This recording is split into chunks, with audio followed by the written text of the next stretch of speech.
Muna natin siya ilalagay sa taas. Ayan, para hindi siya maano ng init. At mga manok. Baka kalkalin na naman ang mga manok, guys. Andito tayo sa likod ng bahay. Mangunguha tayo ng ganito. Alam niyo ba kung anong gagawin ko nito? Ilalagay ko to sa mga paso sa ilalim bago lagyan ng ng lupa, kasi nagtatanim ako ng bulaklak. Gamitin ko to ang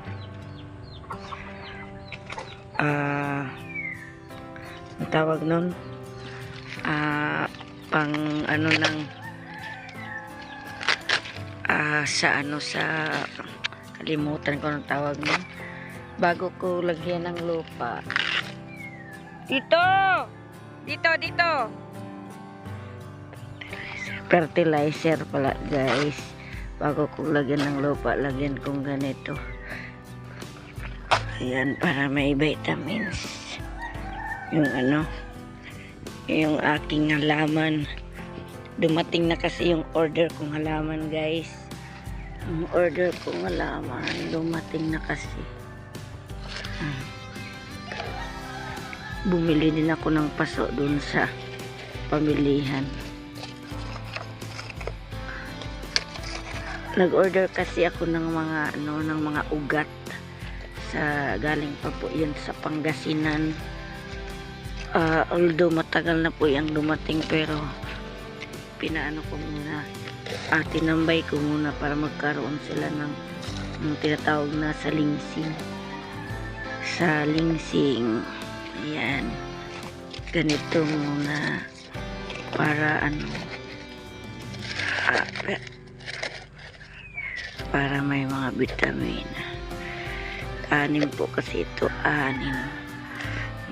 Yung iba mayroon na 2 na lang. Kuha pa tayo bago natin lagyan yan ng lupa.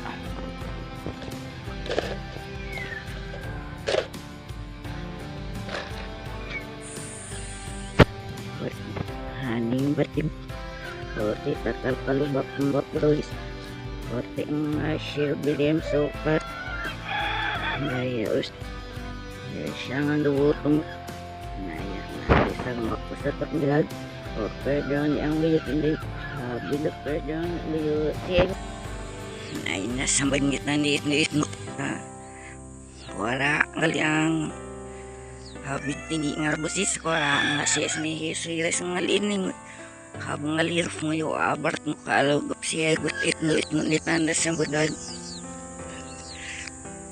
nasa magap mo tinangalit iba kutius ang sinila mabin na para sisak nudos hipis dinay kasa siya humad na ni bad humad nga ni bad siya pa pinapul nga una nga ni baram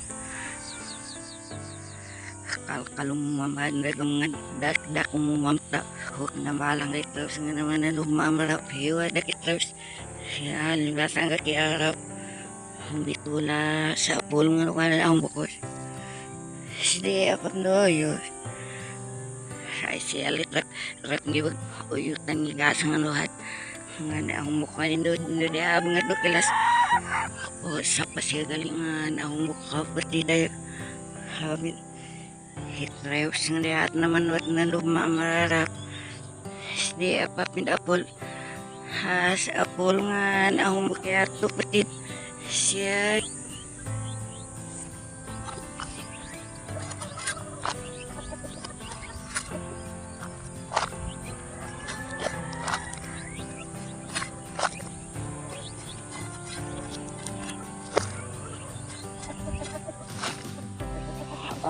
pulangan ikan upanigil siya ganayos natin yung bulaklak na in-order ko galing pa yan Pangasinan pina JNT.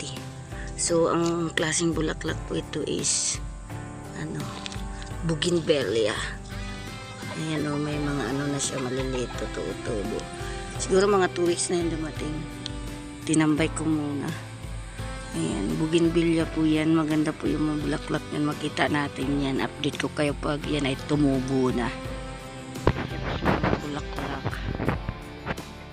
Sana ay tutubo yun sila. Hindi mamamatay. Mamamatay. Natuta. Mga nagjela, grabe. Ayun pa oh. Kulang ng isa anak mo, Jella. Muna natin siya ilalagay sa taas. Ayan, para hindi siya maano ng init. At mga manok.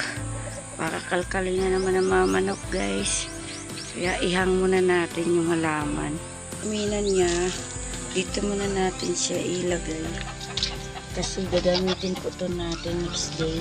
Ihahalo po yan natin. Ididilig. Ilagay sa gilid-gilid ng halaman. So, dito muna yan. So yun, thank you so much mga kalingap. Panibagong update po natin yung sa ating pagtatanim ng ating bulaklak na bougainvillea. Mga plantito. Ayan, sana ay mabuhayan sila. So thank you so much din kay Papa Eds. Diyan tayo kumuha ng lupa, no? Para tingnan natin kung maganda ba yung lupa niya. Kung may dalawang swerte, guys. Thank you so much. Shout out po sa lahat. Ito muna yung update natin sa ating vlog, ating channel. Thank you so much. Bye-bye. Shout out sa lahat ng makapanood nito. Bye-bye and God bless to all.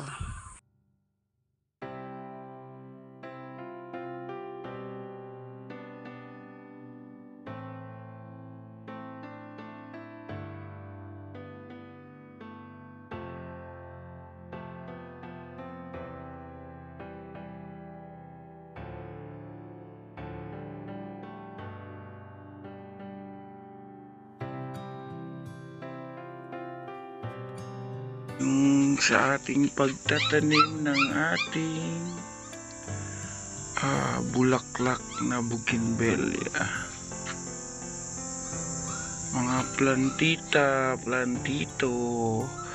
yan, sana ay mabuhayan sila. So thank you so much din kay Papa Eds. Diyan tayo kumuha ng lupa, no? Para tingnan natin kung maganda ba yung lupa niya, kung may dalawang swerte, guys.